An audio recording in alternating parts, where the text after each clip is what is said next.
World News Today, brought to you by Continental Radio and Television Corporation, makers of Admiral Radio, America's smart set. By shortwave broadcast, direct from important overseas stations, as well as leading news centers of our own country, CBS correspondents are waiting to bring you a complete report from the world's political and battlefronts. But first, here's Doug Edwards. The mighty Allied bombing attack against German-held Europe has raged on today non-stop, with American planes following up yesterday's record raid with another pounding of Western Germany. From North African bases, other Allied aircraft have struck fierce blows against the Germans in Greece and Crete. On the Italian mainland, the Allied 5th and the British 8th Armies are increasing pressure on the enemy. And in Russia, German troops along the Dnieper line have been thrown back beyond shelling range of the river at several points. Now, for further details on the fighting in the Mediterranean war zone, Admiral Radio takes you direct to Algiers. John Daly reporting. The German offensive on the eastern end of the Italian front has failed. Yesterday, the British 8th Army advanced 2 miles above Chamouly as the German forces, recently reinforced with the 16th Panzer Division and ordered to retake Chamouly, retreated. At the same time, other units of the 8th Army, advancing from 1.5 to 4 miles along a 50-mile front, captured the towns of Guglielmesi, Larino, Colletorto, Gambellesa, and San Marco. In central Italy, the 5th Army, advancing up both sides of the Calore River northwest of Benevento, occupied Ponte. The rest of the 5th Army line follows the south bank of the Calore and Volturno rivers for some 45 miles from Ponte to the shores of the Tyrrhenian Sea. Our patrols have crossed the Volturno in some strength and are active. There is little detailed news from the front, but heavy fighting appears to be going on just northeast of Capua, where American troops are trying to gain control of 2 hills from which German artillery command our crossings over the Volturno River from there to the sea. It is known that the Germans have moved another division into this area, and a major battle may be in the offing. But enemy resistance still consists of rearguard action by strong mobile forces equipped with artillery. General Tui Spatz's Northwest African Air Force gave strong support to our ground forces in Italy yesterday, and at the same time struck a crippling blow to the Luftwaffe in Greece and Crete, where the Germans have shown surprising air strength in the last week. Flying fortresses dropped tons of bombs on 4 of the principal airfields in Greece, as liberators performed the same mission over the main German airfield on the island of Crete. Scores of enemy airplanes parked on the fields were destroyed. Runways were torn up, and hangars and fuel and ammunition dumps set on fire. Officially described as highly successful, the raids appear to have caught the Germans by surprise. At only one field, Eleusis Airport outside Athens, did German fighters offer any opposition. 15 attacked the forts there. 5 German fighters were shot down. Besides this bag and the dozens of enemy planes destroyed on the ground, long-distance P-38 Lightnings found a fleet of Stuka dive bombers over the Scarpanto Straits near the island of Rhodes in the eastern Mediterranean. They shot down 15 of them, adding 1 Ju-88 for good measure. Our losses for the whole day's operations were just 1 fighter which went down over the battle area in Italy. A supplement to the air communique released just a short while ago tells of 3 additional successful raids by liberators yesterday. The targets were airfields. 2 of them, Maritza and Scalato, are on the island of Rhodes. The other was the Heraklion airfield on Crete. All of our bombers returned safely to their bases from these raids. They met no fighter opposition, and the bombing is described as very successful. This is John Daly at Allied Force Headquarters in North Africa, returning you to CBS in New York. More news in just a moment, but first here's Warren Sweeney with a word from Admiral Radio. Somewhere in England today, there are 8 American boys to whom radio, equipment like that now being built by Admiral, has acquired a new meaning. Here's how it happened. For 150 miles, on the way back from a bombing run over Saint-Nazaire, the crew of a battered flying fortress fought to keep their ship aloft. Guns, ammunition, even parachutes were tossed overboard to lighten the load. But still the fort sank lower and lower. Realizing they couldn't make it, the crew gathered in the radio room and braced themselves for a plunge into the sea. With a shattering crash they struck. Water gushed in through the ball turret, and the crew quickly climbed out over the wings into their 2 life rafts. No sooner had they pushed off when one of the men, much to the astonishment of the others, suddenly dived overboard. Bobbing in the water like a cork next to the sinking plane was their portable radio, the only means of bringing help. No one can tell, of course, who built that particular radio, but Admiral would like to believe that it came from an Admiral assembly line. All night long, the boys took turns in sending out an SOS. And by the following afternoon, they were back safe in England. Yes, radio is playing many dramatic roles in this war, roles in which Admiral-built equipment is being featured on many fronts. Putting electronic weapons of offense and defense into the hands of our fighting men is the wartime duty of your peacetime admiral, America's smart set. Now, here once again is Doug Edwards. Admiral Radio takes you now to CBS London. Larry Lasser reporting. Londoners on their Sunday stroll through Hyde Park and Kensington Gardens today watched the flying fortresses gather in formation high overhead. The heavy U.S. bombers were on their way to Germany for the third day running. No details of today's raid are yet in. The skies over Germany today have also been penetrated by fast reconnaissance planes. They took pictures of the damage done in the brilliant American bomber attack yesterday on Poland and East Prussia.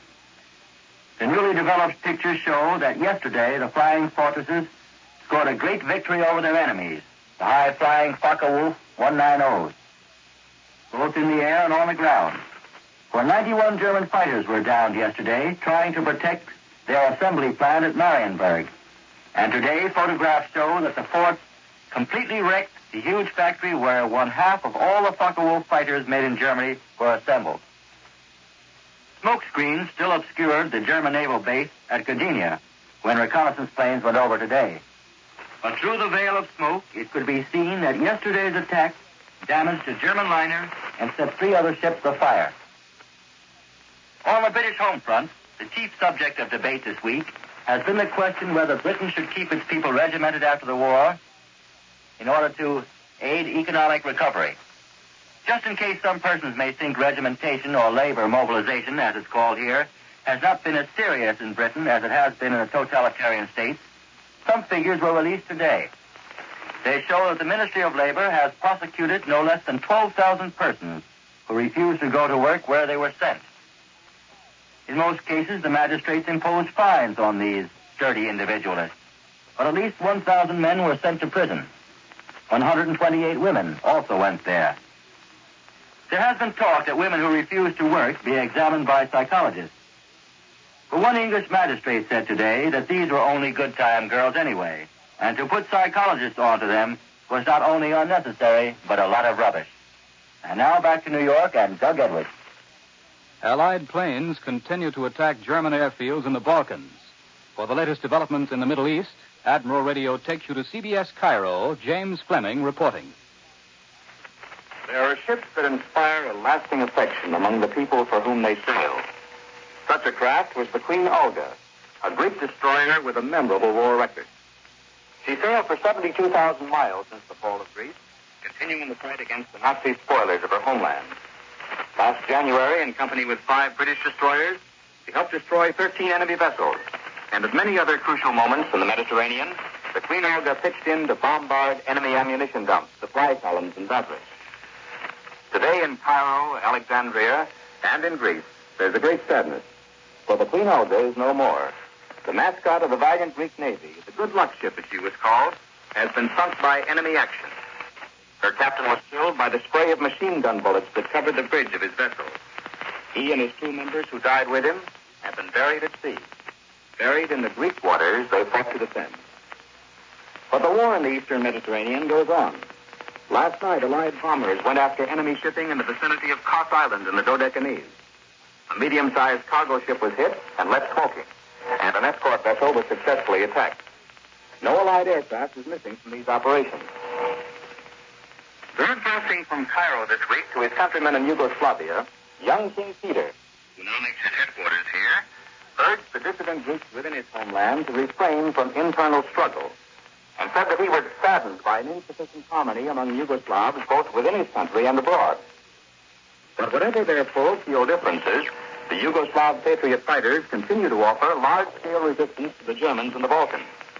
Reports reaching Cairo, supplemented by the broadcasts of the Free Yugoslav radio from Tiflis in Russia, tell of intense fighting all along the Adriatic coastline.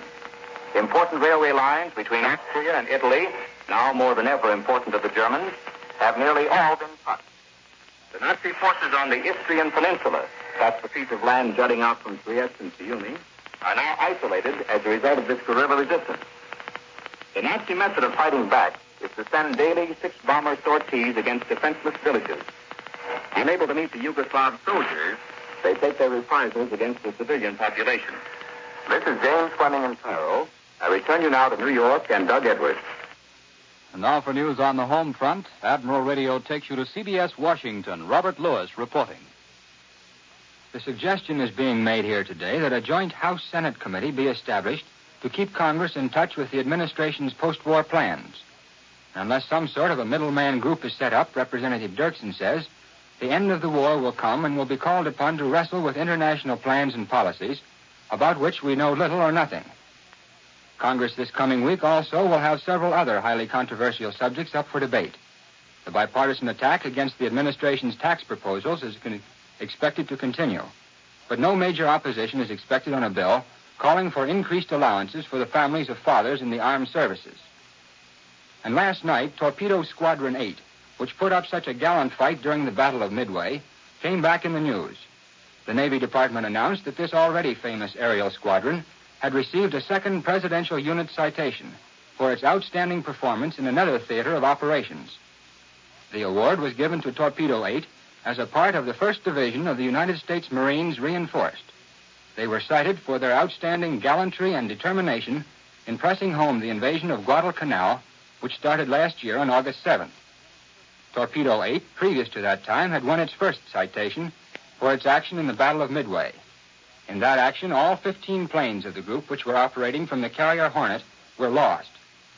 Only one man of that group survived, Ensign, now Lieutenant George Gay, of the United States Navy Reserve, Houston, Texas. Torpedo 8 thus becomes the first command in the United States Navy to receive 2 presidential citations.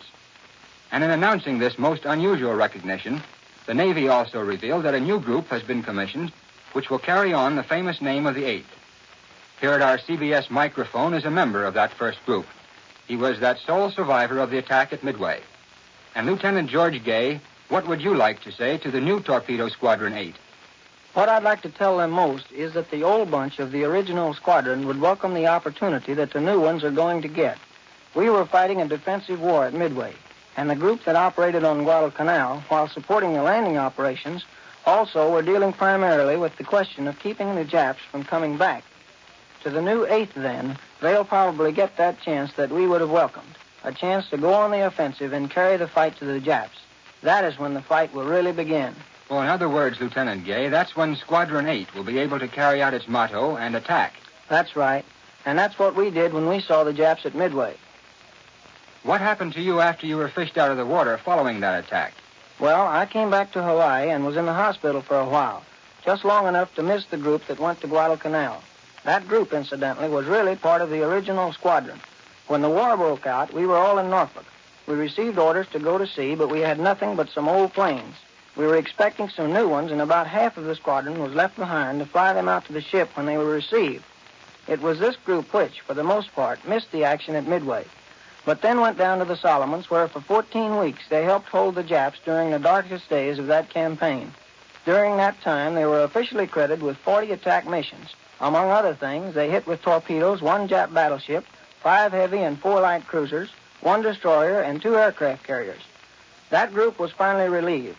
I just came back with another squadron which took over some months after they left. But by the time we got there, the picture was much brighter, thanks to the magnificent work of my former comrades. To Swede and all the others goes the credit for that. Well, to you too, Lieutenant Gay, must go lots of praise. And especially in your new job as a tactical instructor with VTB-3 at the Naval Air Station at Jacksonville, Florida. I return you now to Admiral Radio in New York. On the Russian front, late dispatches say the Red Army has cleared the entire west bank of the Dnieper River bend south of Pereyaslav, about 50 miles south of Kiev. The Germans are said to have been driven well to the westward despite their counterattacks with tanks and planes. Pravda, the communist newspaper, says the Germans have been beaten back so far in this sector that the sites of the Russian crossings are already outside the range of German artillery fire. The British Broadcasting Corporation, in a broadcast in German to Europe, said today that 8 Soviet divisions had crossed the Dnieper River in the breakthrough of what Nazi propagandists had insisted would be the German winter line. China today is celebrating the 32nd anniversary of the Chinese Republic, and Generalissimo Chiang Kai-shek has been formally installed as president. For a direct report from China and an interview with a high Chinese official, Admiral Radio takes you to CBS Chongqing. Eric Severide reporting. It is nearly 2 in the morning here, and the 10th of October is ended. The Generalissimo is now President of China. He repeated the oath of office this morning. I sincerely and solemnly swear that I will comply with the teachings of Dr. Sun Yat-sen, that I will work for the confirmation of the Three People's Principles, that I will abide by the laws of the nation, that I will loyally execute my duties, that I will endeavor to recover our lost territory, that I will endeavor to enhance the people's welfare, that I will submit to sanction of law in the event of violation of my oath. I want you to hear now from one of the able modern leaders of the young government which rules this ancient land. He is Dr. T.F. Chung, Director of Political Affairs for the Executive Yuan. Dr. Chung. This day, the 10th of October, means a great deal to us. On that day in 1911, the Chinese revolutionists began their campaign against the Manchus, who had ruled over China for 2 centuries and a half. The rule of the Manchus was foreign rule. It was also reactionary rule. It was an obstacle to China's progress and modernization. Therefore, the revolution of 1911 stands in the eyes of the Chinese people for national freedom and national progress. This year, the 10th of October, has special significance. Today, Generalissimo Chiang Kai-shek formally assumes the presidency of the Republic. He becomes the head of the Chinese state. Generalissimo Chiang Kai-shek has rendered great services to the Chinese people. The time at my disposal does not allow me to go into details. I can only call your attention to the greatest of all his services. That was Chongqing, China. Now Admiral Radio takes you to CBS Honolulu, Webley Edwards reporting. In China's history.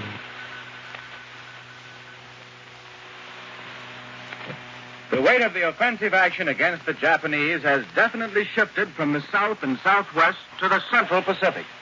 This is pointed out by the quick strikes in force against Marcus Island, Torello and the Gilberts, and last Friday's strong attack on Wake Island by carrier aircraft and ship bombardment. While no further details have been released since last Friday's terse communique by Admiral Chester Nimitz, we get the impression here today at Pearl Harbor that Rear Admiral Alfred E. Montgomery's task force gave Wake a severe plastering, and that the Wake offensive was much more than a routine raid. The full story when Admiral Montgomery's fighting ships get back to their base will make good listening. Marcus, Wake, and Torella are, or were, 3 strong points in the Japs' outer circle in the north central, and south central Pacific. They form the outer guard of the Caroline and Marshall Islands, and in the case of Marcus, of Japan itself. They have been the eyes of the Jap defenses in that it was possible for the Japs to send out patrols, both by air and sea, that covered a substantial portion of the area through which the Pacific Fleet might strike. The most important immediate objective of American forces in the Pacific is still the Caroline and Marshall Islands. The Wake attack, by its strength and powerful strike so near to Japan's inner defense bases, discloses the Pacific Fleet's knowledge of its own strength and its desire to come to grips, the sooner the better, with the Japanese fleet. This is Webley Edwards in Honolulu. I return you now to New York.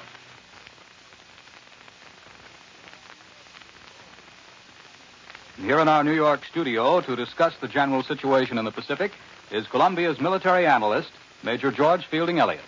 With the withdrawal of the Japanese from Columbangara and Vela Lavella Islands, and their apparent abandonment of Santa Isabel as well, the American hold on the Central Solomons is virtually complete. All our effort in those islands can now be concentrated on the Japanese positions on Bougainville, the last important island standing between our present bases and the main Japanese base at Rabaul, New Britain.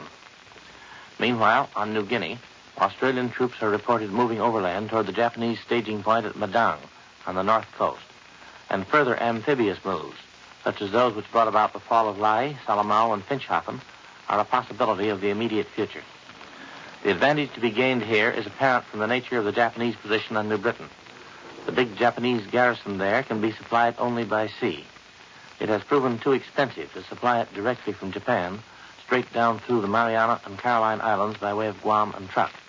Our submarines and long-range aircraft have taken a heavy toll of Japanese shipping on this route, which has been virtually abandoned in favor of barge and schooner traffic, slipping along the north coast of New Guinea by night from staging point to staging point, and gathering at Madang for the last night's run across to New Britain.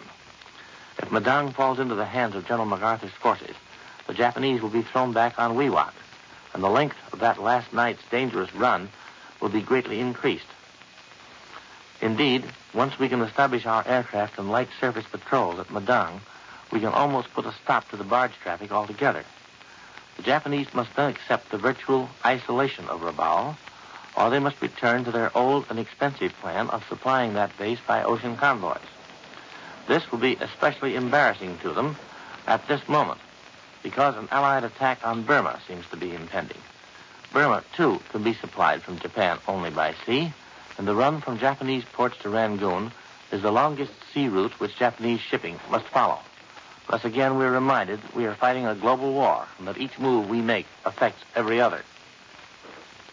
Out in St. Louis, the Yankees and Cardinals took the field for their fourth World Series game before a capacity crowd of 34,000 fans. Max Lanier is pitching for the Cardinals and Marius Rousseau for the Yanks. The score is 0-0 in the last half of the second inning. Now here's Warren Sweeney with a word from Admiral Radio. You've heard many stories on this Admiral program of the part radio is playing in battle actions. Here is an example of a personal service available to our fighting men through the use of radio, one that brings them a little closer to the folks at home. It is not possible for men overseas to send their surplus funds home by radio. All they need do is turn the money over to a personnel officer. The information is radioed to a finance office in this country, and a check is in the hands of the payee in a few days. In a single week, over 9,000 men made use of this service to send home sums totaling over $1 million. Admiral Radio is today devoting its entire output to these men of our fighting forces. To you on the home front, however, there is this assurance. When victory has been won, Admiral, in peacetime the world's largest manufacturer of radio phonograph combinations with automatic record changers, will again return to civilian production. The knowledge gained now in building weapons of war will be yours in the Admiral of tomorrow, America's Smart Set. With thousands of doctors and nurses going overseas each month, much of the responsibility of protecting the health of our people must rest with the women of America. If you can spare 10 hours a week, sign up for a Red Cross Nurses Aid course. If you have but 2 to 4 hours, enter a class in home nursing. You can perform a wartime service by relieving our doctors and nurses on the home front. And the knowledge you gain may save the life of your child or husband. Contact your local Red Cross chapter today. World News Today is brought to you each Sunday at this hour by Continental Radio and Television Corporation, makers of Admiral Radio, America's Smart Set. Be sure to listen again next Sunday when Admiral brings you World News Today by shortwave, direct from leading news centers of the world. Warren Sweeney speaking. This is the Columbia Broadcasting System. This is the WBBM Air Theater, Wrigley Building, Chicago.